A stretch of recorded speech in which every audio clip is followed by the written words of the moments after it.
Obudde bugayegaye ku muliraane Kenya abeekalakaasa batasalikako musale bakidde Parliament ne bagikumako omuliro mu bwegugungo obufuuse ndibassa mu ggwanga eryo nga buva ku tteeka ly'ebyenfuna erijjudde olukunkumuli lw'emisolo gavumenti gye yeetaaga.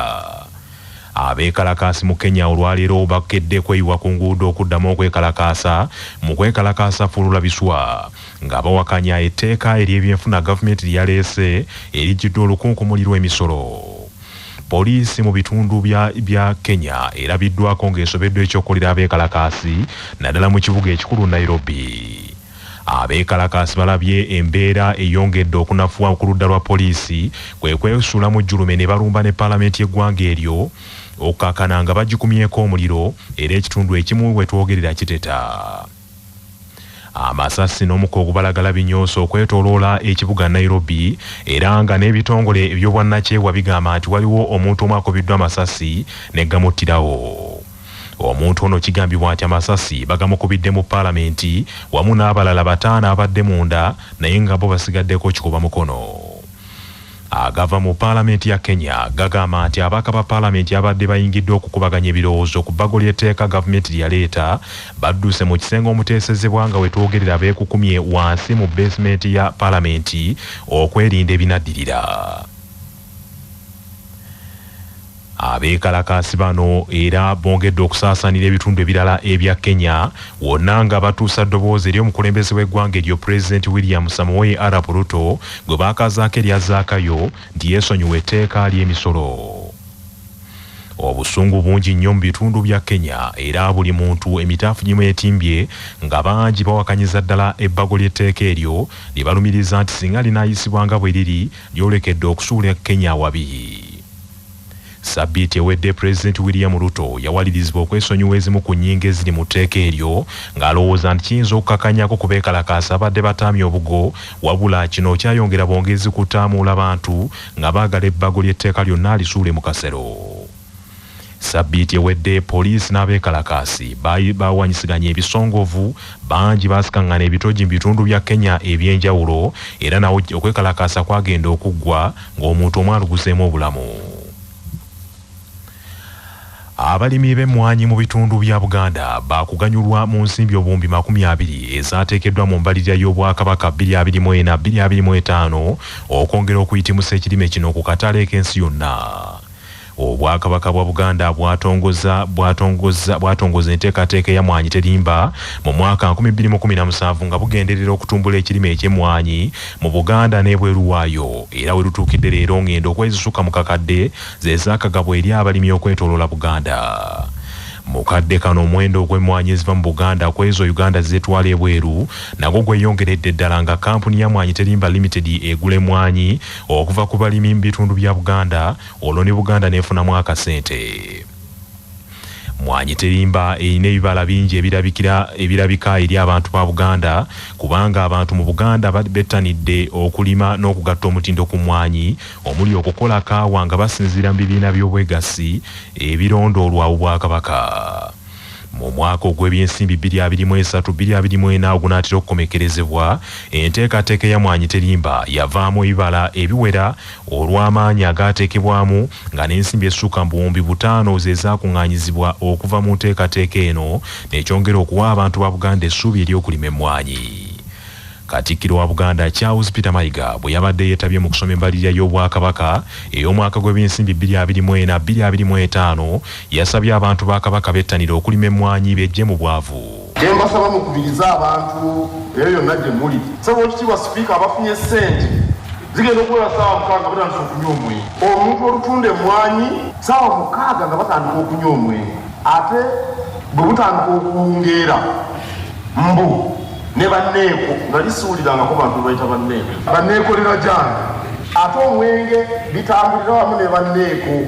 Nkubiriza abantu ba Buganda bongere okulima emmwanyi naye beegendereza omwenge. Kabaka tayagalanga mufune ssente mugende mufuke batamiivu. Kabaka ayagala mufune ssente muweerere abaana muzimbe amayumba.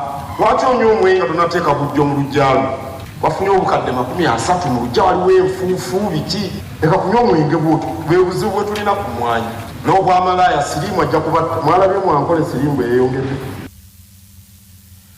abatuuze ku byalo ebyenjawulo mu munisipaali y'Emityana bawanjagidde bekikwatako okubataasa ku bibinja by'abamenyi b'amateeka ebisusse nga n'ekisinga okukwasa ennaku ebibinja bino birimu n'abaana abato ddala. Omusasu waffe James Kaana Sebuguzi. Kasujju omummuze ow'ekitiibwa Mark Jingo Byekwaso Kaberenge owookubiri yasabye wabeewo okulungamizibwa eri abavubuka ku nkozesa y'emitimbagano.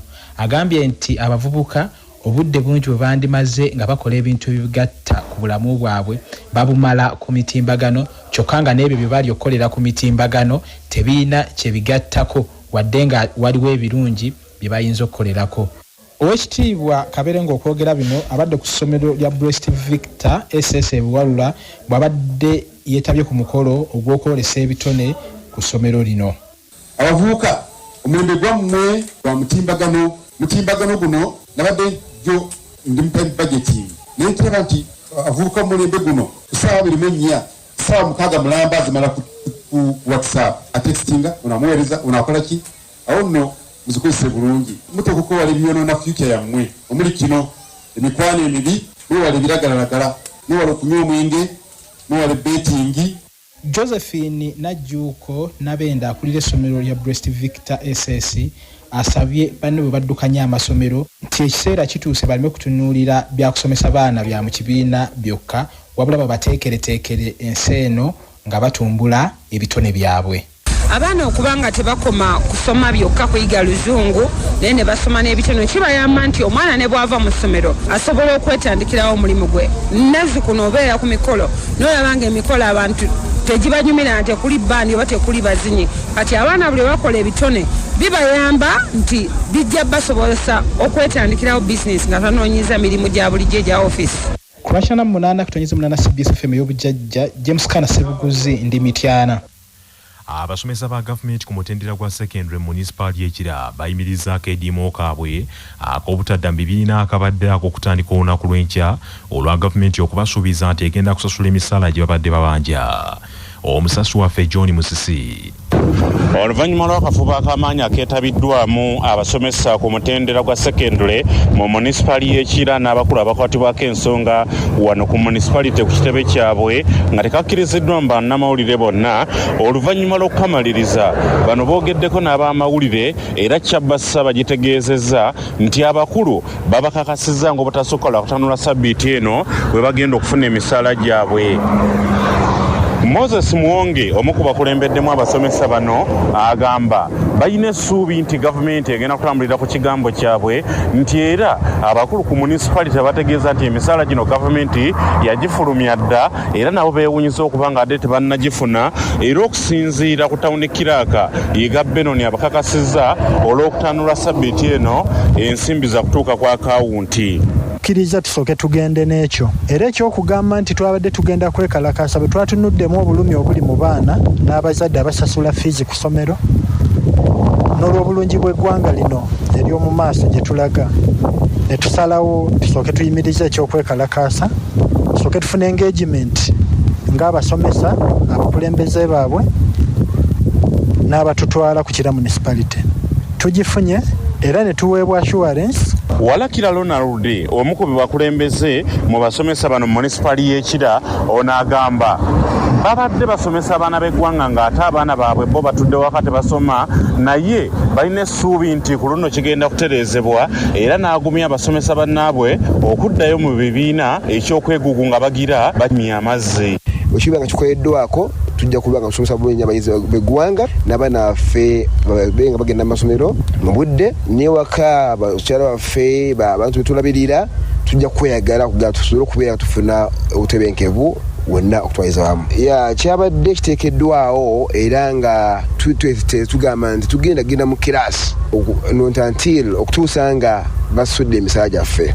Engeri tekyabadde nga kiruubiddwa kulumya abaana baggwanga betusomesa wabula engeri gye twalengedde nga singa tugikozesezza basobola obaolyawo okuba nga batuwuliriza naye olw'okubeera nga batusuubizza nti ku lunaku olwokutaano tugenda kufuna emisaala tugenda kwekalakasa mu ngeri faanako bwetyo. Olwakinana 8 CBS FM radio lwasa mayinja munanda gwe Musisi John.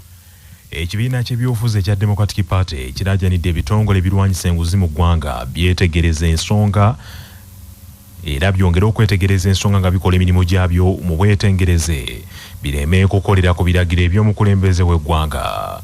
DP egenza okwogera bino nga waliwo n'abaka ba paalamenti abali mu nkomyo ku bigambibwa nti benyigira mu bulabbayino obukenuzi.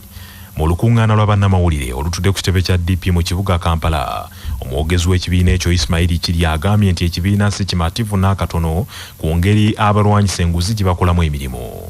Olenga amateeka bwe gabalagira kubanga tuyinza okukiraba muyinza okukinoonyereza ng'ababaka abasatu tebaali bokka baaliko omukono omulala gwe tutasobola kulaba ng'omukono ogwo gusobola okuba pulezidenti Yoweri Kaguta Museveni ng'omukono ogwo gusobola okuba omuntu yenna oba komishoni oba ani kati awo twagalira okubeera n'omugongo.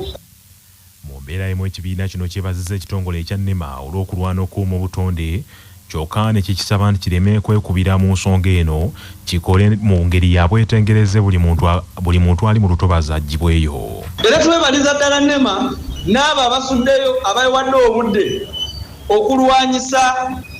okulwanyisa okwonoona entobazi za Uganda. Naye kino tukirabanga ekyekubidde kiina oludda lumu gye kyekubidde nga NEMA eri kutunuulira kwabo bokka abawejjere tutegeeza nti bebe bokka bojja n'ogamba nti tuli kugirawo ennyumba n'atabaako kyakola okuggyako kaaba obukaabi.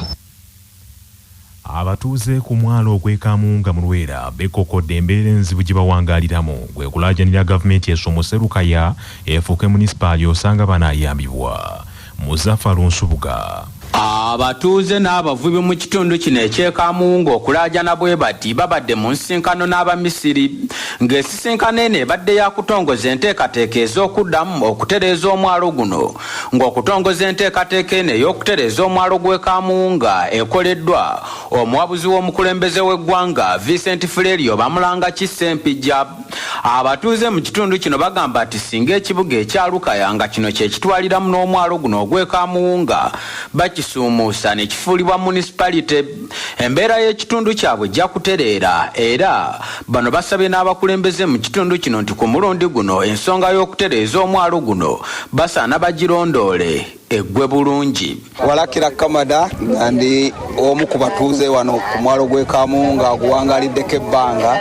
Omwalo guno ekisookera ddala guli kumpi nnyo n'ekkubo mayiro emu okuva ku kkubo okutuuka ku mwalo, ate wano tuli kumpi nnyo ne balirwana ne disitulikiti ey'Essese. Okuva wano okugenda mu bizinga kiba kitwanguyira.